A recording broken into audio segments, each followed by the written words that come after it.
And I did it in a very simple way. I just kind of, drew out 6 boxes, and with stick figures, I decided on different categories and drew out what I would want my life to look like. Welcome to Unfiltered Creativity. I'm Sri. I am Mounima. And we are both on a journey to live a more creative life. We are so excited and grateful to have you all along this ride. This is an open space to have dialogues about productivity, mindfulness, art, music, personal growth, entrepreneurship, and many, many more. So, welcome to our Diwali episode of Unfiltered Creativity. Today is a very big day for all the South Asians. Happy Diwali, by the way. Happy Diwali! Oh my god, we've all dressed up for the occasion to record this podcast. We've lit a diya here. We're really getting into the spirit of things today. To get into the groove. Yeah, I think this sounds like a very fun episode because, who doesn't love light and Diwali? I am always a fan of Diwali. Like since my childhood, I've been a fan of this festival. Yeah, and for those of you who are listening who don't know, Diwali is one of the biggest festivals in South Asia. It is celebrated across multiple religions and faiths, Hindus, Jains, Sikhs, Buddhists. It's a 5-day festival, and based on where in India you're from, the mythology differs. You could be celebrating the victory of the Lord Ram versus Ravana. It could be Lord Krishna versus the demon Narakasura. But while the story might vary depending on where you're from, the overall theme is always the same. It's kind of the victory of good over evil. Yes. And that's such a powerful message, and we love celebrating this. So this is a special time of year for us, for sure. For sure. So this episode is all about how to light your inner light. Exactly, yeah. Yeah. Set yourself up for, a new year. We're going to be talking a little bit candidly about some of our Diwali traditions, our favorite moments that we've spent with our families, and it's just a casual episode. So, put on something fun, light a candle, and join us today. So we're so interested in digging deeper into some of these mythological stories that have influenced our childhoods and that have shaped us as adults. If this is something you're interested to hear about or listen about, please let us know, finding us on IG or even in the YouTube comment section. Yes, we would love to do something and dig deeper into that.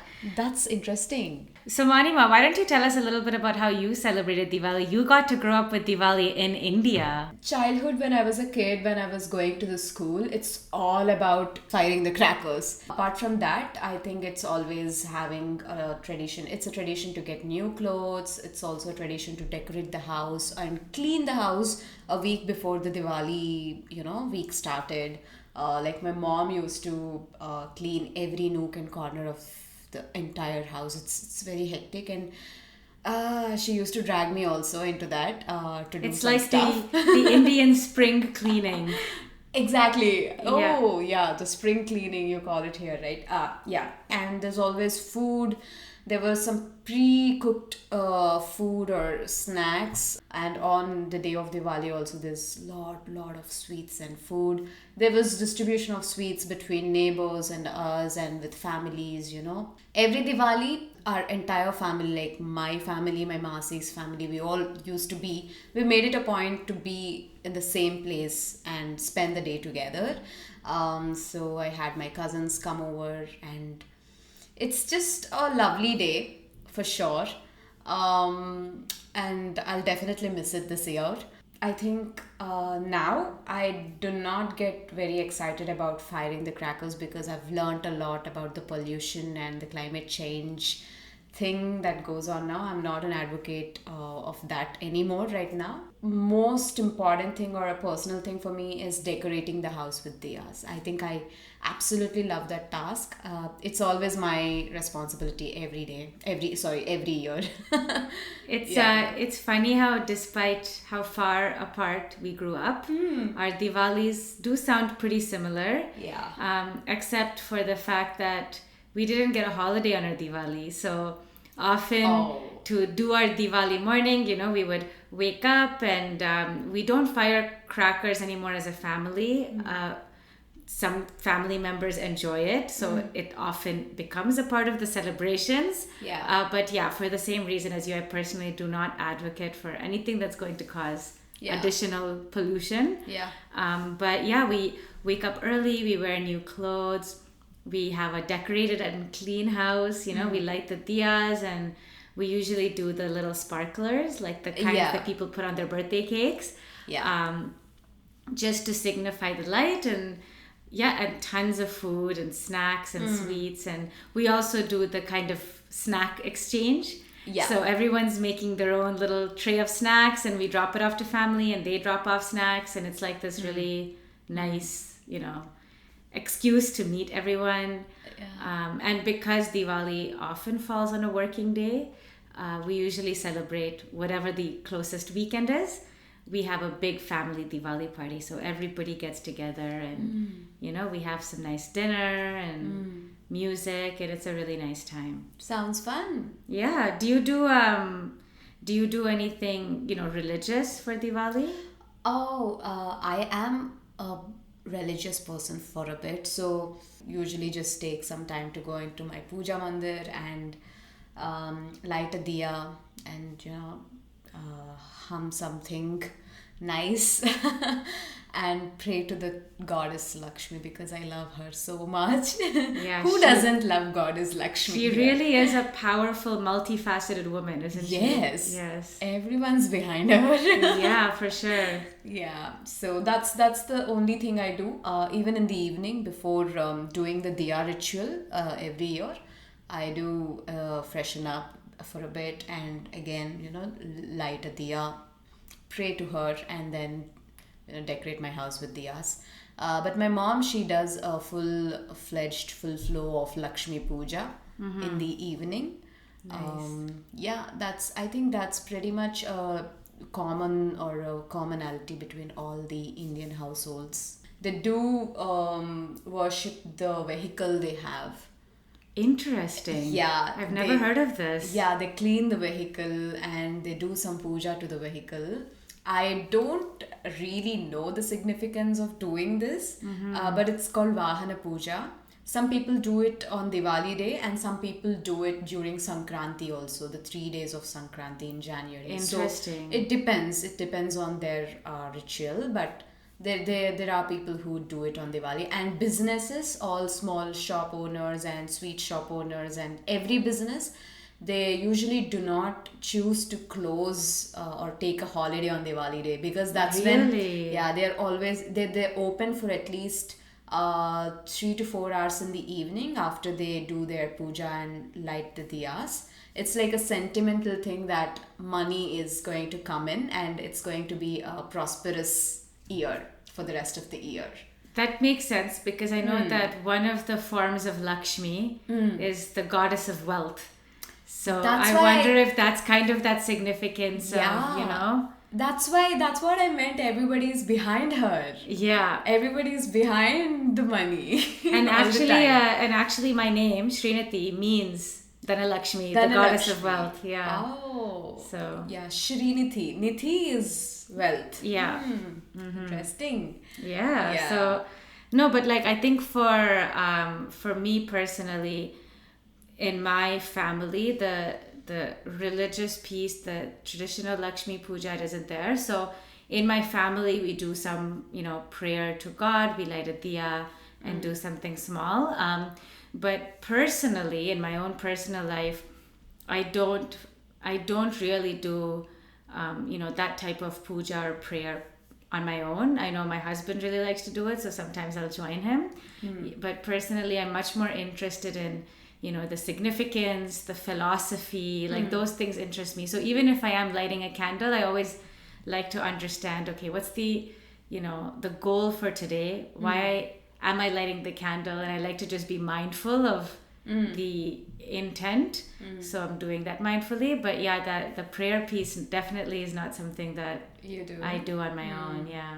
And I wouldn't say that's a Canadian thing. I think it's just a me thing, because definitely there is a lot of, a lot of the culture has made its way to Canada. And the interesting thing is, because a lot of people moved to Canada, when I moved to Canada 25, 30 years ago, they've held on to the traditions and cultures from that period. They did. So in a lot of ways, I've seen my cousins and family in India progress, and we're still holding on to very ancient cultures and traditions from a couple of decades ago. So it does exist in the community. It's more of a personal choice, I think. Well, I think everyone's different. Yeah. Yeah, everyone's choices are different. Absolutely. And that's what makes us all unique and beautiful.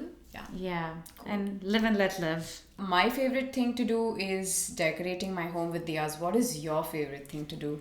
I think one of my favorite traditions is the traditional painting of the Kolam. Of course. Yeah. So it just brings back so many memories for me. It's like a motif I still use today in my artwork and my paintings. And one thing that we do, especially if I have a grandmother visiting, is we would draw out the kolams. And I don't know if you knew this, but in the olden days, the kolams were made with edible grains and dyes from vegetables. Yes. And they were actually meant to feed the insects. Yes. Which is such a beautiful thought. You're giving back to nature almost in that moment. It's also believed to bring in Goddess Lakshmi into the home. If you look at the religious significance, I think that's why it's so apt for Diwali and one time of year that we actually do as a family draw kolams in the home. And it's also, believed that it brings in good omen and positivity and keeps out those evil spirits, and really in that theme of good over evil. But more than anything, it's like the beauty of the pattern, the historical significance, and also the time that I spend with my mom. I remember mixing the grains and learning how to do the patterns with the dots, and it's just like a very special moment. And one thing that's interesting to me, and this is, I say, I like the spiritual and the philosophy and some of the reasons behind why we do things, but that action of kind of going down on your knees and bending and stretching, it's exercise. It is. Yeah. And I think doing the pranam or the namaskaram, that movement that we do, that we bring our head down to the ground and we stand up in front of, an altar. All of those things are actually really good to create circulation in the body. Yeah. And I think it's a really healthy choice. Like the kolam itself, the patterns that were created involves very famous series in mathematics as a math major, like the Fibonacci sequence. Fibonacci. There's fractals. It's actually a very interesting concept. And while it embodies these shapes that have significance, like the lotus, and they symbolize purity and all of these things, it's also this mathematical wonder, and I just find it so cool. Yeah, it is cool. What is Fibonacci series? I forgot. I forgot too. I for sure remember learning it during school in maths. Yeah, I haven't studied math in a long time. But basically these beautiful sequences in math you can see numbers growing and patterns growing and fractals, and it's a pretty interesting concept. Interesting concept, but that's nice. Today is a great day to start anything new or to start any new habit you have always wanted to cultivate. So for me, vision boarding is something I have always wanted to do. I did start for 2021. I did do some vision boarding, but it was, I don't know. I want to know, is there a process to vision board, and how do you do that? Can you, because I know you do a lot of vision boarding. I do. So please help me and our listeners out today. Yeah, so I actually keep my vision boarding pretty simple. I think there's a way to make it simple. There's a way to make it as complex as you want it to be. But maybe today what I can do is just walk you through kind of a very simple vision boarding process that I follow.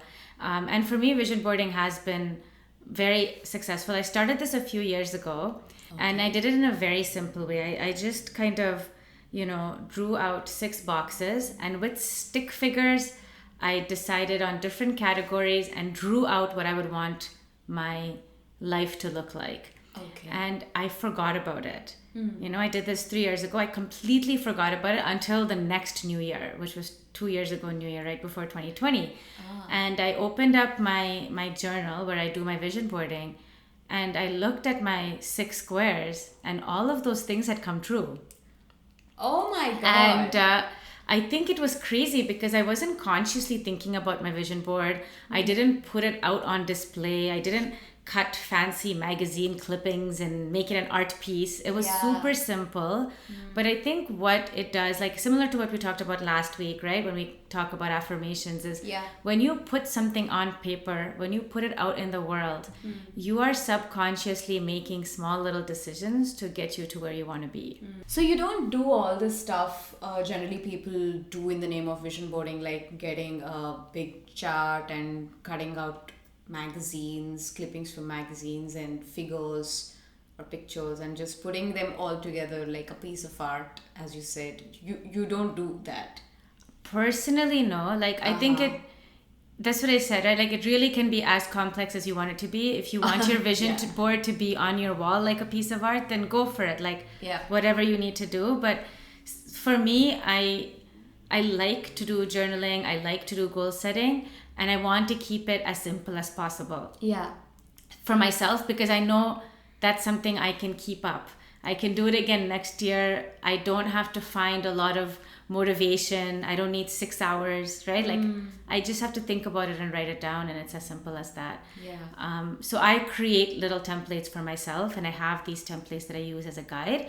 But we can walk through today, how you can do it. And like the idea of manifestation is really powerful, right? Because just putting it down. So there's actually it's actually been proven scientifically that, when you put these ideas out, these thoughts out in your mind, you actually ignore things that contradict the thoughts that you have. So if I say out loud, like, oh my goodness, my family is so much drama, I'm ignoring the other thoughts. When my family is being peaceful and they're being calm, I'm not seeing that. But when they're being drama, I'm seeing that because my brain is literally telling me what to see based on my own beliefs. And that's how people get so stuck up on their own beliefs, right? Because that confirmation bias is scientifically proven. So the idea of vision boarding is like, if I put down on paper, I am going to accomplish this, and this is how I see myself, and I see myself having a house or whatever your vision is. You are kind of putting that out there, and you will see the things that you need to see to get you to those goals. Okay, this is so cool. So why don't we do something fun today in this episode? Why don't you take us all through this process of vision boarding? Let's, for example, pick up how to vision board a podcast, because that's what we're doing together, right? So podcast vision boarding for today. What say? Sounds great. And you know what? For everyone who's listening, I would say find one thing that matters to you, and let's go through this process together. Yeah. And let's all vision board one topic. And you know what? If any of you do create a vision board after this podcast is done, please share it with us. Okay. On Instagram, you can find us at Sri Mounima and Shri's Arts, and definitely share. We would love to see all of your visions. Yeah. So if you don't know how to start vision boarding, right? And the vision boarding that I'm going to walk you through today, it's a very simplistic version of vision boarding. Right. Feel free to be creative.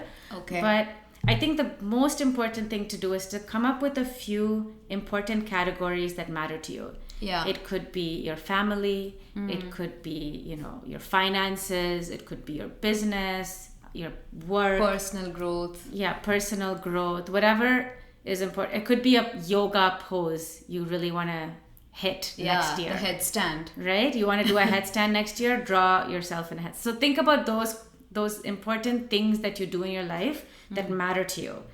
And, for those of you listening, pick one. We are going to do podcast. We will work on our podcast. I actually haven't done any vision boarding for podcast, for the right? podcast. So this is a great exercise. Okay. So now the next step is, if you want to draw, even if it's stick figures, it doesn't have to be anything fancy. Okay. Or, go onto Pinterest or Google and find some images that reflect how you want your life to look. Oh. Right? So like, I'll give an example. if you want to pay off your debt and own a house, find an image of somebody who owns a really big house. Maybe they're standing next to a car that you would love to have one day. Find an image of somebody who has no debt, a full wallet, like images that kind of reflect that life you want. So for the podcast, where might we go from here? I think I definitely would want to go to Jay Shetty's podcast picture. Yes. Number one. Yes. Because I adore his podcast. Otherwise, what can we do? Like, what images can we find that reflects our podcast? Yeah, so like it could be, I don't know if you've seen David Dobrik's podcast Room that he created. Okay. And he does a video podcast, but his setup is incredible. We should take a picture of a really great podcast setup. Oh, yeah. A dedicated space. Like, that would be amazing. Yeah. Maybe we have a team. Maybe we take a picture of, like, us.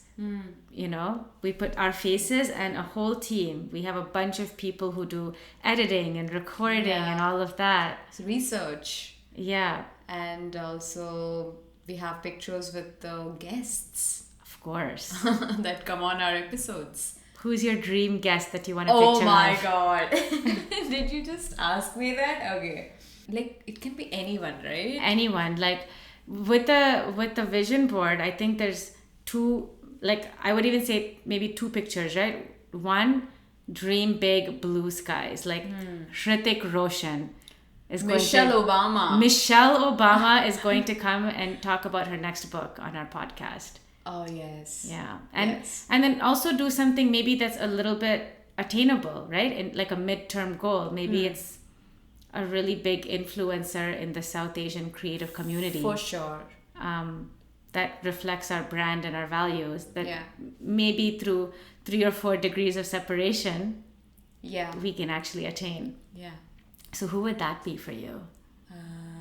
I think doing a collab with Maitri Ramakrishnan would be fun. A dream. Yeah, it's still big. She's big now. Huge. Yeah, she's huge. But the thing is, she's also a Canadian, so maybe we can make something grab work. some contact in between. That's a and picture. Make it possible. That's a picture we need to include in our. And along with Maitri Ramakrishnan, I would also want to pull Mindy Kaling into the picture because I love Mindy Kaling. Oh my goodness! And that would be huge, yeah. But also so cool. Just a bunch of South Indian women just killing it. Yeah. The North American landscape. Yeah. What about Lily?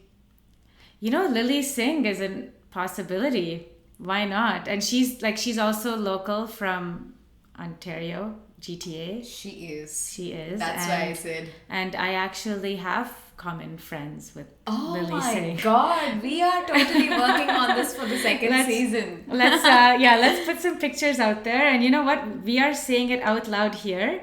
So we're being very transparent and open with our vision board for our podcast. And, That's the thing, right? You have to be open and transparent and not be scared to dream or envision something for you. I think we've talked about this in our investing in yourself episode. I think the fear of failure is scary, right? We are saying all of this out loud. I'm not joking. I do have big dreams and goals and I want to put them on paper, and the absolute worst case scenario is maybe we don't meet all of them. That's it, and that's fine. That's totally fine. And the reason we are being vulnerable is so that you can be vulnerable to yourselves, and if you don't meet a goal, it's okay. But you're putting it out there, you're working towards something big, and that's exciting. That is very exciting. Yeah. Awesome. Okay, what is the third step now that we've chosen our images and we've envisioned where we want to be? The next step is to put them on paper. So if you're drawing it, if you're writing it down, if you're just writing down the names, like we've got Jay Shetty, we've got Michelle Obama, Maitri Ramakrishnan, whether it's a list or pictures, it's either print them out, put it on a page, or write them out on a page, whatever's easiest for you, whatever you feel like you can sustain. Awesome. I'm going to take beautiful pictures of all these beautiful humans and Let's make our vision board and we will post them on our Instagram. oh my god, this is turning out to be a lot more interesting than I thought. Yeah, I mean, it's really like it is a scary thing to do. And I think, we're doing this today for our podcast. You might be thinking of a specific topic. Yeah. But I would say make one for each of the topics that really matter to you. That really If you want to have, maybe you're getting married this year, you want to have this happy, healthy relationship, find the pictures that reflect that. Print it out, put it down, like work towards the things that matter and, yeah. start making those subconscious decisions. I also want to vision board after this episode for buying a Tesla. I'm gonna do that. Yes, yes, and that is a very attainable, financially sound decision. Yes. Do it, yeah. Awesome. Okay, so after we put them on the paper, what is it? Okay, so It's like you've pretty much finished your vision board. yeah, it's almost done. So one thing I would say is that this is a great activity to do with friends or with your family. So it's a really nice opportunity, It is Diwali. We're starting a new year. It's a very auspicious time. Yeah. We're celebrating the goodness over evil. So it's just a great time to bring your family together, maybe do a category together. Let's get, everyone working towards something special this year. So I would say make an activity with it. Put it out there. Don't be afraid to share. Yeah, It's scary. It's scary to be like, oh no, people are gonna know, What and if are I they gonna fail, think? what will they think? And yeah, share it with your family. Make an activity out of it. Invite your friends. It's a special thing to be a goal setter, and just the act of doing that is so cool. There's nothing you should feel fear of. So that's one recommendation. And the final step is revisit it. Okay, and how often is that? See, I think you can be as prescriptive as you want. I know some people will say, look at it monthly, look at it quarterly. When I first did a vision board, I forgot I did it until the next year. So I think it's just really, once it's out there, revisit it at least, I would say it's a good idea to vision board once a year at least, or if you have any major change in your life or something new that you're starting, like we're starting this podcast. So I think it's a great activity for us to do today. Yeah. But yeah, like whatever feels comfortable to you, don't make it work. Like Don't this make is, it work, like if this becomes like, oh no, I have to do my vision boarding for this year and I have to check it off my list and there's so many things I have to do. You're not going right then. No, it should be a freeing, fun process. Exactly. Do it as much as you like. And it should feel nice to revisit. Like even if, 1 year from now and we haven't interviewed Mindy Kaling, it should be a nice feeling to be like, you know what, we had some big goals and let's keep that going. Yeah, I'll come back and revisit this episode then when we do that. Exactly. Yeah. Yeah, wow, that sounds so nice. And all of this process in a way is also instilling a lot of confidence. Yeah, why not? I got this. We can do this. Yeah. Unfiltered creativity can reach places. Yeah, it's a great feeling, right? And it is. It definitely is. And like I think in any creative journey, it really helps. We are both creative people. We're doing a lot of creative projects, including this podcast. I think when it comes to things like my office work, my 9-to-5 office job, goal setting is a part of what we do. Yeah. We have our annual goal setting and we have our quarterly touch bases and we check in with our bosses and there's always kind of a direction. Yeah. I think when you are trying to do something on your own with your spare time, whether it's, raising a family or trying a new creative project, whatever it might be, this kind of process brings a little bit of structure and direction into what you're trying to do. I really like the part where you said you can do it with your family. I, for a fact, now if I go back and revisit, we've never done that as a family, 4 of us. Did your family do it? Absolutely not, no. Why? I mean, it's such a nice practice. Yeah, and I wonder if it's a generational thing. Like, I think is. the generation maybe above us, both of us are millennials, they might have had survival on their mind, right? Their priorities were different. They were not looking for self-fulfillment and self-love. They were looking for okay, I have a job. What more? What more do I Yeah, need? what more do I need? So I think it's a generational thing, but I think we as millennials and generally millennials, we have this ability to kind of make these choices for ourselves. Make these choices and change things for ourselves. Yeah, we have the luxury to create visions for ourselves, right? Like it's a very huge privilege. So I think, being in that position, why not? Like, why don't we do it with our families now that we're in that position? And the nice thing is, like, we are talking about this on Diwali because it's just a great, auspicious, wonderful time to start something new. Yeah. But it's something you can do at any time, I think, Anytime, right? not just Diwali. You can start it on New Year's or you can start it on a Sunday. Why not a Sunday? Yeah. There's really no particular day to do this. Yeah, and it's really just, I don't even want to make it a discipline or like a task. It's just something that if you have a little bit of downtime, use it to create a vision for yourself. Be excited about something. Wow. Oh my God. Thank you so much.